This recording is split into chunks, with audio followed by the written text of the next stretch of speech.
All right, so AI life coaching.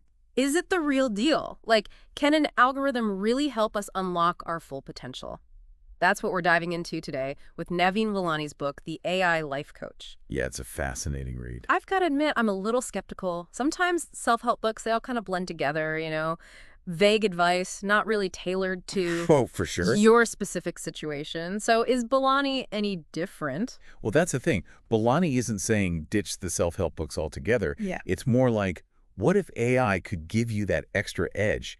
Like, amplify the wisdom we already have access to. Okay, so it's not about replacing human interaction, more like enhancing it. Exactly. And a big part of that is this whole generative AI revolution that's happening. It's not just your grandma's chatbot anymore. We're talking algorithms that learn like we do, see patterns, and then actually create something new. Okay, so not just spitting out canned responses, it's actually generating insights. Right. Imagine having a friend who's read every self-help book ever and can pull out the exact pieces of advice that you need right when you need them. Okay, that does sound kind of cool, but also a little creepy. Like, how does it know? That's the thing about AI. It can analyze huge amounts of data, way more than any human could ever process. Okay, let's say I'm struggling with, I don't know, giving presentations at work. How could AI actually help with that? Well, imagine this. The AI could analyze your past presentations, your audience, even your tone of voice, and give you super specific feedback, like, hey, you tend to rush through your intro, maybe slow down, make more eye contact, stuff like that. Okay, so it's like having a personal speech coach in your pocket. I can see that.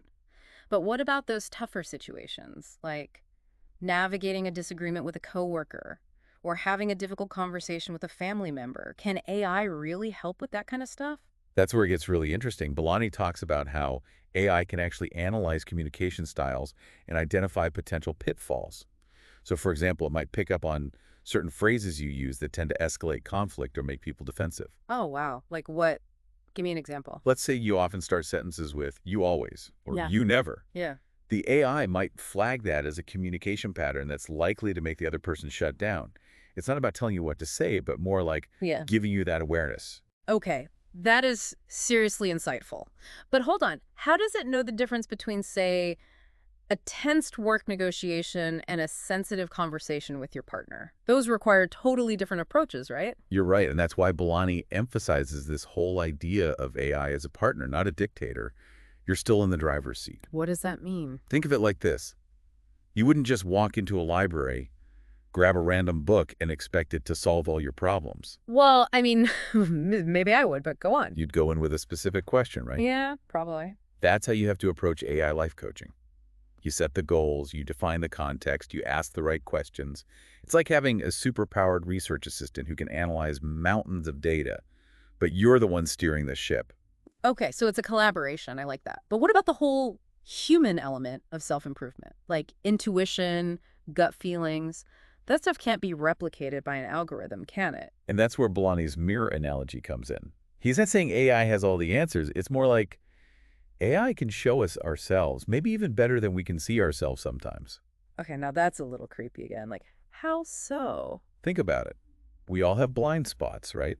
Patterns in our behavior, our communication, things we do unconsciously that might be holding us back. Yeah, I guess so. Well, AI can analyze those patterns and bring them to light. It's like having a personal coach who's watching your every move, but instead of a clipboard, it's an algorithm. Okay, give me an example. How does that actually work in practice? Belani talks about this woman who used an AI tool to analyze her emails. She considered herself a good communicator, but the AI noticed that she often used apologetic language, especially when emailing her male colleagues. It Interesting. was a subtle pattern she hadn't even noticed, but once she saw it, she could start to change it. Well, okay. That's kind of amazing, but also a little unnerving. It's like, what else can these AI tools see that we don't? And how do we actually use that information to improve our lives? Balani makes some pretty big promises, She right? promises, yeah. And this is where it goes from intriguing to like, whoa, hold on a minute. Belani's saying AI can level us up in pretty much every area, right? Mm-hmm. Productivity, relationships.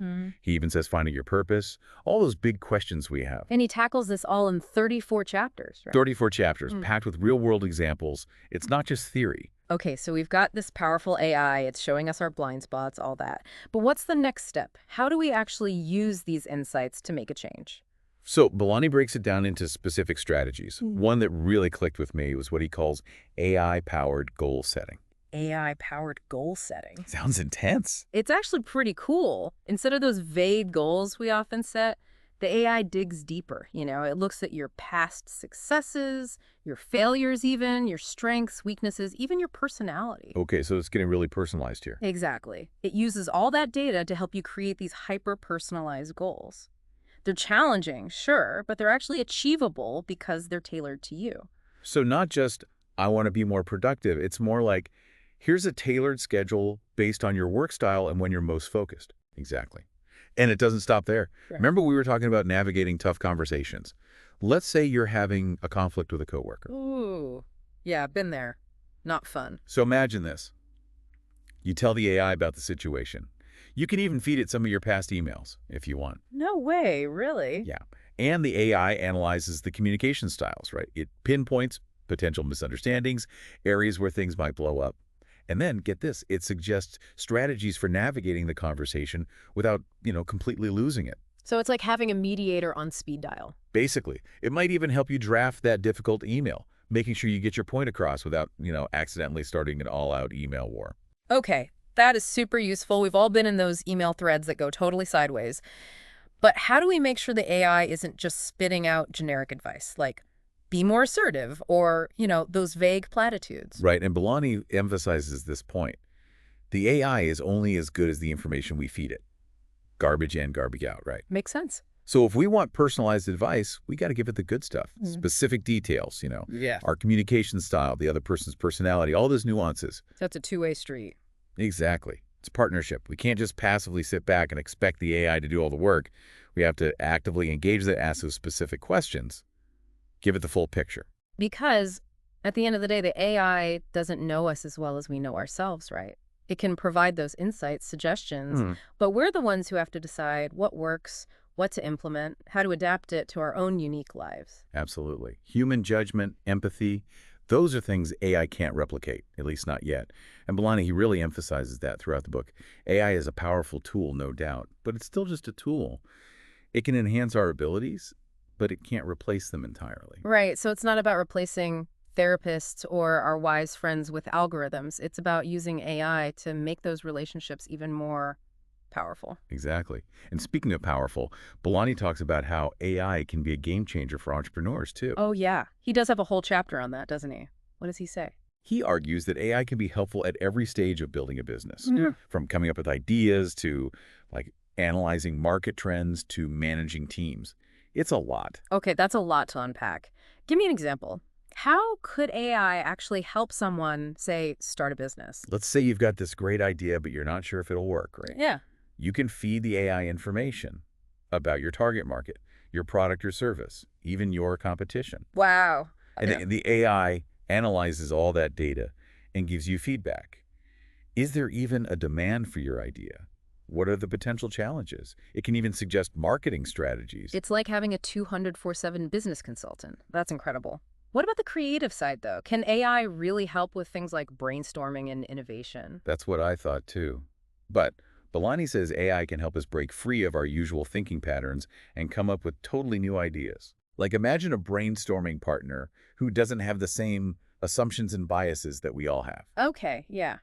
That could be really helpful. I'm starting to get how this could be huge for people.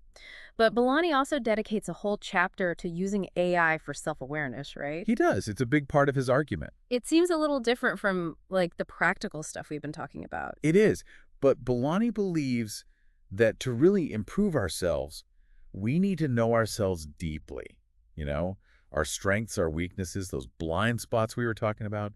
He says AI can help us get there. I can see that. Like with that email example you gave earlier, sometimes we need that outside perspective to see those things we miss. How does he think we should use AI for that kind of self-discovery? He has a ton of practical tips and exercises in the book. One that stood out to me was what he calls the life story analysis. Life story analysis. Okay, now that sounds intense. It's not as scary as it sounds, I promise. Basically, you give the AI key events, relationships, turning points from your life. So we're talking like plugging our entire diaries into ChatGPT? It doesn't have to be everything, more like a highlight reel.